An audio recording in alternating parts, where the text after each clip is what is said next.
नमस्कार दोस्तों, आइए जानते हैं आज बिहार की बड़ी खबरें। आज की पहली खबर है कि पटना बवाल, 3 करोड़ की गाड़ियां फूंकी, 500 पर केस 20 हिरासत में। मैं ट्रक चलाता हूँ, मेरी गाड़ी सड़क किनारे खड़ी थी, ड्राइविंग सीट पर बैठकर गाड़ी निकालने की तैयारी में था, तभी हल्ला मच गया। अचानक करीब 100 लोग शोर मचाते आए, वे ईंट पत्थर फेंक रहे थे, मेरी गाड़ी पर पत्थर की बारिश कर दी। भीड़ ने करीब 3 करोड़ की गाड़ियां फूंक दी। इस मामले में पुलिस ने 500 अज्ञात पर केस दर्ज किया है, 20 लोगों को हिरासत में भी लिया गया है। बिहार के सहरसा जिले में डीपीओ अजीत अमर के 4 ठिकाने पर योयू की रेड पड़ी। डीपीओ ने सीवान जिले के दरौंदा थाना के रैनी में पैतृक जमीन पर 40 लाख से अधिक राशि खर्च कर आलीशान मकान बनवा रखा है। इसके अलावा 40 लाख के जेवर और पत्नी के नाम से 41.50 लाख रुपए की खरीदी गई 6 बीघा जमीन के डॉक्यूमेंट्स मिले हैं। अजीत ने लगभग 4.5 साल के कार्यकाल में वेतन मद में मात्र 38 लाख रुपए प्राप्त किए। बिहार के शिक्षकों को अब घर बैठे मिलेगी छुट्टी। बिहार के सरकारी शिक्षकों के लिए राहत भरी खबर है। अब छुट्टी लेने के लिए उन्हें जिला शिक्षा कार्यालय के चक्कर नहीं लगाने पड़ेंगे, न किसी अधिकारी से मिलने की जरूरत होगी और न ही छुट्टी के आवेदन का स्टेटस जानने के लिए कार्यालय जाना पड़ेगा। बिहार के सरकारी स्कूलों में मिड डे मील का हिसाब अब डिजिटल। बिहार के सरकारी स्कूलों में मिड डे मील यानी पोषाहार व्यवस्था में बड़ा बदलाव होने जा रहा है। अब बच्चों की संख्या और उन्हें दिए जाने वाले भोजन का हिसाब सिर्फ रजिस्टर में दर्ज नहीं होगा, पूरा रिकॉर्ड डिजिटल तरीके से रखा जाएगा। शिक्षा विभाग ने इसके लिए ई शिक्षा कोश ऐप का नया वर्जन 3.6.0 लॉन्च किया है। नई व्यवस्था का मकसद मिड डे मील में होने वाले फर्जीवाड़े और राशन की चोरी पर रोक लगाना है। बिहार में रील बनाकर जीते 3 लाख रुपए, 25,000 फॉलोअर्स वालों के लिए मौका। श्रावणी मेला 2026 को देश दुनिया तक पहुंचाने के लिए बिहार पर्यटन विभाग ने सोशल मीडिया इन्फ्लुएंसर्स के लिए खास वीडियो प्रतियोगिता शुरू की है। इसमें 25,000 फॉलोअर्स वाले क्रिएटर्स हिस्सा ले सकेंगे। विजेता को 3 लाख रुपए तक का नकद पुरस्कार मिलेगा। भागलपुर दिल्ली के बीच जल्द चलेगी वॉल्वो एसी बस। छठ पूजा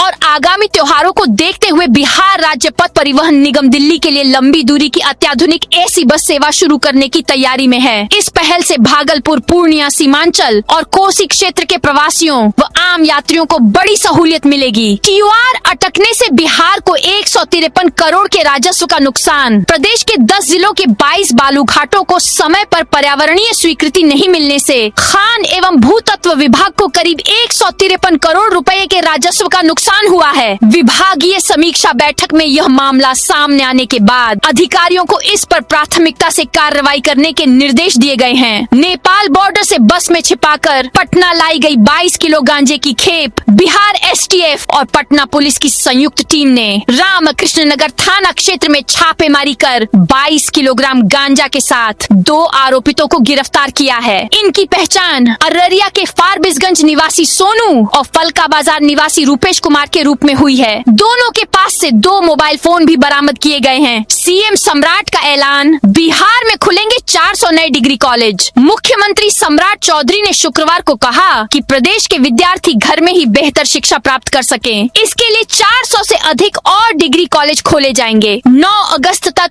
इन महाविद्यालयों में शिक्षकों की कमी पूर्ण कर ली जाएगी। शिक्षकों के 9,000 पदों का सृजन किया गया है। बिहार में मानसून एक्टिव है, इससे प्रदेश के विभिन्न जिलों में पिछले कुछ दिनों से बारिश हो रही है। मौसम विज्ञान केंद्र ने आज यानी शनिवार को 19 जिलों में बारिश का अलर्ट जारी किया है। इन जिलों में आकाशीय बिजली भी गिरने की आशंका है और 40 किलोमीटर प्रति घंटा की रफ्तार से हवा चल सकती है। मौसम विज्ञान केंद्र के मुताबिक आज उत्तर बिहार के अधिकांश जिलों में हल्की बारिश होगी। मध्य और दक्षिण बिहार के कई हिस्सों में भारी बारिश की संभावना है। वहीं पटना में बादल छाए रहेंगे। बिहार में साइबर ठगी के शिकार लोगों के लिए बड़ी राहत। बिहार में साइबर ठगी के शिकार लोगों के लिए मनी रेस्टोरेशन मॉड्यूल MRM और ग्रीवांस रिड्रेसल मैकेनिज्म GRM प्रणाली लागू की गई है। इससे ठगी की गई राशि वापस पाना और गलती से फ्रीज हुए बैंक खातों को अनफ्रीज कराना अब आसान हो जाएगा। बिहार में 17,458 करोड़ की वसूली से जुड़े 7 लाख से अधिक नीलाम पत्रवाद। राजस्व परिषद अध्यक्ष हरजोत कौर ने बिहार में 17,458 करोड़ से अधिक के 7 लाख से ज्यादा लंबित नीलाम पत्रवादों के शीघ्र निपटारे का निर्देश दिया। उन्होंने पुराने मामलों को प्राथमिकता देने और अधिकारियों की कार्य क्षमता बढ़ाने पर जोर दिया। बिहार में 4 नए अल्पसंख्यक आवासीय विद्यालय तैयार। राज्य के 4 नए अल्पसंख्यक आवासीय विश्वविद्यालय जमुई, नालंदा, कैमूर और मुजफ्फरपुर में 17 अगस्त से पढ़ाई शुरू करेंगे। इन विद्यालयों में ऑनलाइन कक्षाओं के साथ प्रतियोगी परीक्षाओं की कोचिंग भी उपलब्ध होगी और 288 शिक्षकों की नियुक्ति की जाएगी। बिहार में शिक्षकों को छुट्टी के लिए नहीं लगाने होंगे चक्कर। शिक्षकों को अब अपनी छुट्टी मंजूर कराने को ले शिक्षा विभाग के जिला स्तर पर काम कर रहे दफ्तराएं की दौड़ नहीं लगानी पड़ेगी। छुट्टी मंजूरी के लिए जो अवैध सिस्टम सक्रिय रहता है वहाँ कोई राशि भी खर्च नहीं करनी पड़ेगी। छुट्टी के आवेदन और उसकी मंजूरी की व्यवस्था को शिक्षा विभाग पूरी तरह से ऑनलाइन करने जा रहा। जिला में इस काम के लिए अलग से पोर्टल शुरू किए जा रहे। बिहार में सड़क पुल निर्माण के लिए 21,000 करोड़ का कर्ज लेगी सरकार। बिहार सरकार ने सड़क और पुल निर्माण के लिए नाबार्ड से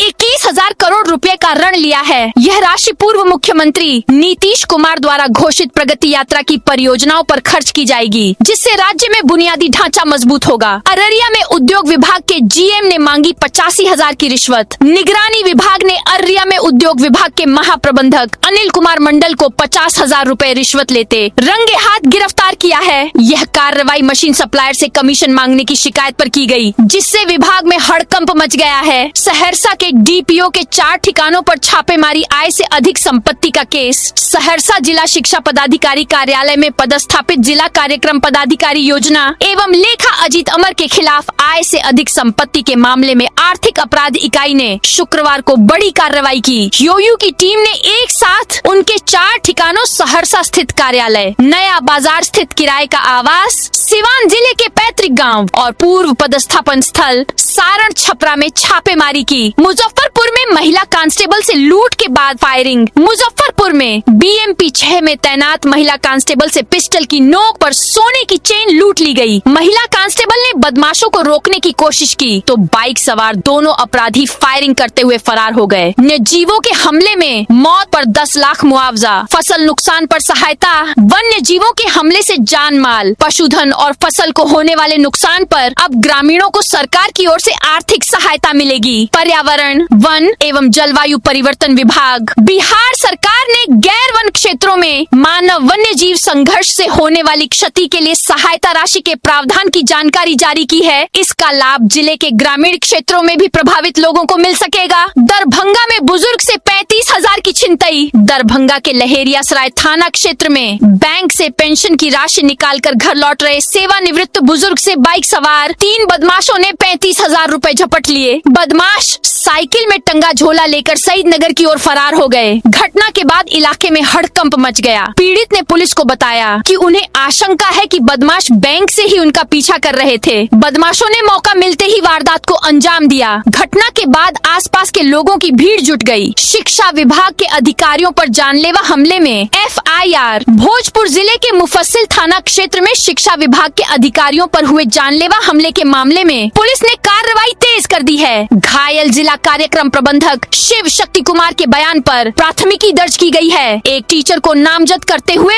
6 अज्ञात नकाबपोश हमलावरों को आरोपी बनाया गया है। सुल्तानगंज से अब तक 18 लाख श्रद्धालु देवघर रवाना। सावन के 10वें दिन शनिवार को सुल्तानगंज से देवघर जाने वाला कच्ची कांवरिया पथ पूरी तरह भगवामय नजर आया। बोल बम और हर हर महादेव के जय घोष से पूरा मार्ग गूंज उठा। शिव भक्त उत्तर वाहिनी गंगा से पवित्र जल लेकर बाबा बैद्यनाथ धाम रवाना हो रहे हैं। 30 जुलाई को श्रावणी मेले के उद्घाटन के बाद से अब तक सुल्तानगंज से 18 लाख से ज्यादा शिव भक्त जल लेकर देवघर के लिए रवाना हो चुके हैं। समस्तीपुर अनुसंधान शोध परिषद की 2 दिवसीय बैठक पूर्वी भारत के कृषि क्षेत्र को आधुनिक बनाने की दिशा में डॉक्टर राजेंद्र प्रसाद केंद्रीय कृषि विश्वविद्यालय पूसा ने बड़ा कदम उठाया है। अनुसंधान शोध परिषद की 2 दिवसीय बैठक में करीब 50 उच्च प्रभाव वाली तकनीक आधारित कृषि शोध परियोजनाओं को विश्वविद्यालय से वित्त पोषण की मंजूरी दी गई। इन परियोजनाओं में कृत्रिम बुद्धिमत्ता, रिमोट सेंसिंग, ड्रोन तकनीक और जैव प्रबलित फसल किस्मों के विकास पर विशेष बल दिया गया है, ताकि जटिल कृषि जलवायु चुनौतियों का समाधान किया जा सके।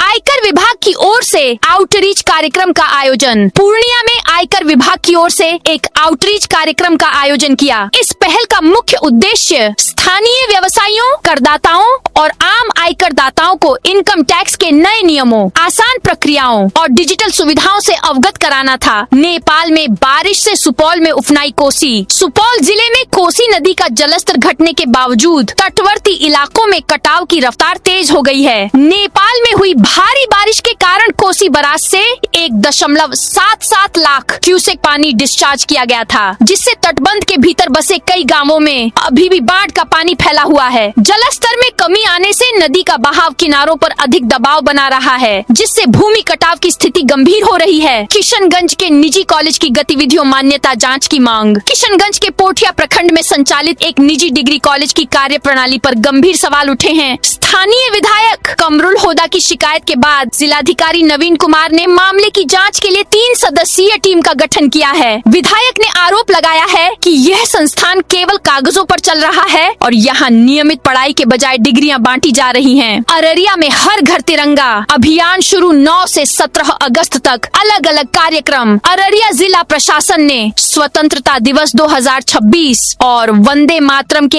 150 वर्ष पूर्ण होने के अवसर पर हर घर तिरंगा अभियान को व्यापक स्तर पर सफल बनाने की तैयारी शुरू कर दी है। जिला पदाधिकारी विनोद दुहन ने इस संबंध में आदेश जारी कर सभी संबंधित विभागों के अधिकारियों को आवश्यक दिशा निर्देश दिए हैं। शेखपुरा RSETI में 12 दिवसीय मुर्गी पालन प्रशिक्षण संपन्न। शेखपुरा के केनरा बैंक ग्रामीण स्वरोजगार प्रशिक्षण संस्थान शेखपुरा में शुक्रवार को 12 दिवसीय मुर्गी पालन प्रशिक्षण कार्यक्रम का समापन समारोह आयोजित किया गया। इस अवसर पर 33 प्रशिक्षणार्थियों को प्रमाण पत्र वितरित किए गए। बैंक ऑफ बड़ौदा के अधिकारी कुणाल कुमार मुख्य अतिथि के रूप में उपस्थित रहे। खगड़िया में बागमती कटाव से उत्तरी दक्षिणी बहोरवा पर संकट। खगड़िया के अलौली प्रखंड की चेरा खेरा पंचायत के उत्तरी बहोरवा और दक्षिणी बहोरवा गांवों में बागमती नदी का कटाव गंभीर चिंता का विषय बन गया है। नदी के तेजी से हो रहे कटाव से खेती योग्य जमीन, आवासीय क्षेत्र और सड़क संपर्क पर खतरा मंडरा रहा है। एसपी ने क्राइम कंट्रोल, मेला सुरक्षा पर दिए निर्देश। पुलिस अधीक्षक जितेंद्र कुमार की अध्यक्षता में पुलिस कार्यालय में मासिक अपराध गोष्ठी आयोजित की गई। इस दौरान जिले में दर्ज विभिन्न आपराधिक मामलों की समीक्षा की गई और उनके त्वरित तथा गुणवत्तापूर्ण निष्पादन पर विशेष बल दिया गया। सहरसा डीपीओ के 4 ठिकानों पर छापेमारी। 4.5 साल की नौकरी में सहरसा के जिला कार्यक्रम पदाधिकारी डीपीओ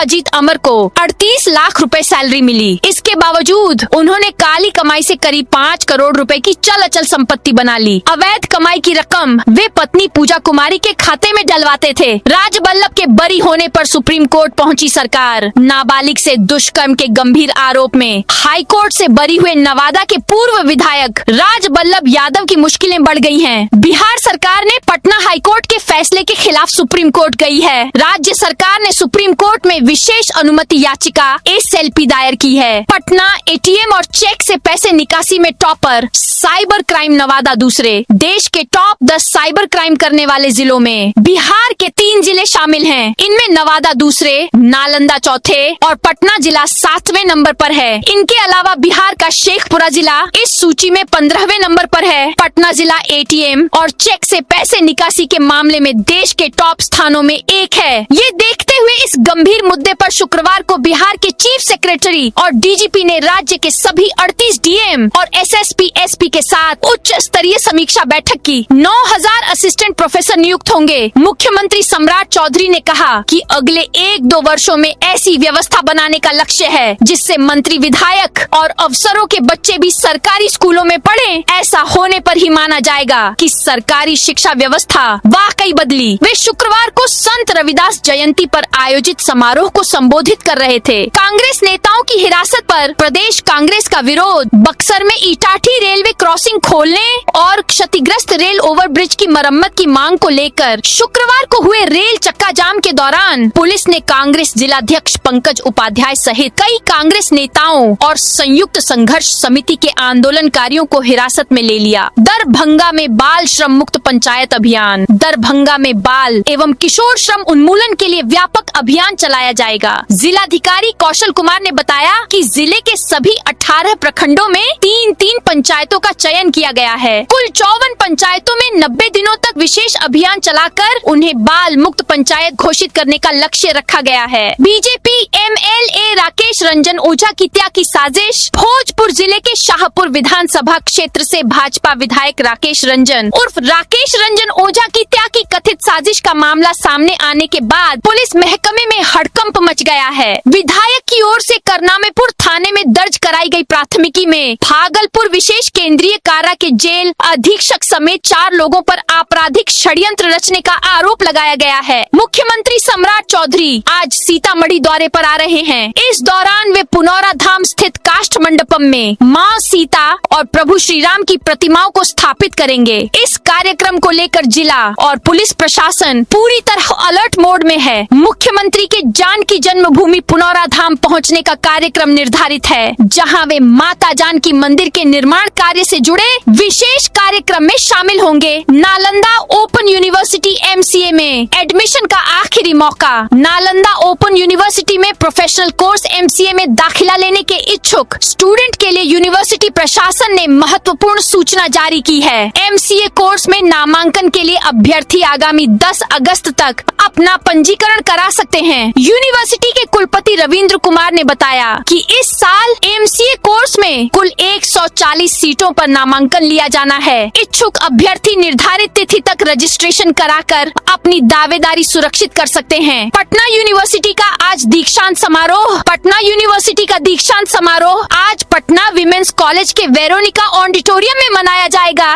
इस समारोह में PG सत्र 2023 से 25 के 38 छात्र गोल्ड मेडल से सम्मानित होंगे। इनमें 28 छात्राएं और 10 छात्र शामिल हैं। बापू सभागार में ह्यूमन ट्रैफिकिंग पर पूर्वी जोन का सम्मेलन। पटना के बापू सभागार में शनिवार को मानव तस्करी को लेकर पूर्वी जोन का एक दिवसीय सम्मेलन आयोजित किया गया। सम्मेलन में बिहार के साथ झारखंड, पश्चिम बंगाल और ओडिशा के प्रतिनिधि शामिल हुए। इस कार्यक्रम का उद्देश्य मानव तस्करी की रोकथाम, पीड़ितों के पुनर्वास और राज्यों के बीच बेहतर समन्वय पर चर्चा करना रहा। BPSC से नीट तक सेटिंग। भाभा का असिस्टेंट टेक्नीशियन गिरफ्तार। भाभा एटॉमिक रिसर्च सेंटर में असिस्टेंट टेक्नीशियन के पद पर काम करने वाला रोशन कुमार AEDO परीक्षा का सेटर था। बिहार पुलिस की आर्थिक अपराध इकाई ने ये खुलासा किया है। बिहार लोक सेवा आयोग ने सहायक शिक्षा विकास पदाधिकारी भर्ती परीक्षा अप्रैल 2026 को आयोजित की थी। परीक्षा में धांधली की शिकायत के बाद मामले की जांच EOU को सौंपी गई थी। दिल्ली IIT में मोदी बोले, सिर्फ सवाल मत पूछिए, समाधान भी खोजें। PM मोदी ने शनिवार को IIT दिल्ली के 57वें दीक्षांत समारोह कॉन्वोकेशन में कहा कि स्टूडेंट्स यहाँ से डिग्री नहीं सपने लेकर निकल रहे हैं। उन्होंने कहा, मैंने IIT के कई पूर्व छात्रों की सफलता देखी है। उन्होंने ऐसी समस्याओं को पहचाना जिन पर किसी ने ध्यान नहीं दिया था, इसलिए हमेशा सीखते रहें, सिर्फ सवाल न पूछें और उनके समाधान खोजें। उन्होंने कहा, हर पीढ़ी की अपनी चुनौतियाँ और जिम्मेदारियाँ होती हैं। अगले 35 साल में आपका काम विकसित भारत का आधार होगा। यह थी आज बिहार की बड़ी खबरें। आपने अभी तक इस वीडियो को लाइक नहीं किया तो फटाफट से कर दीजिए।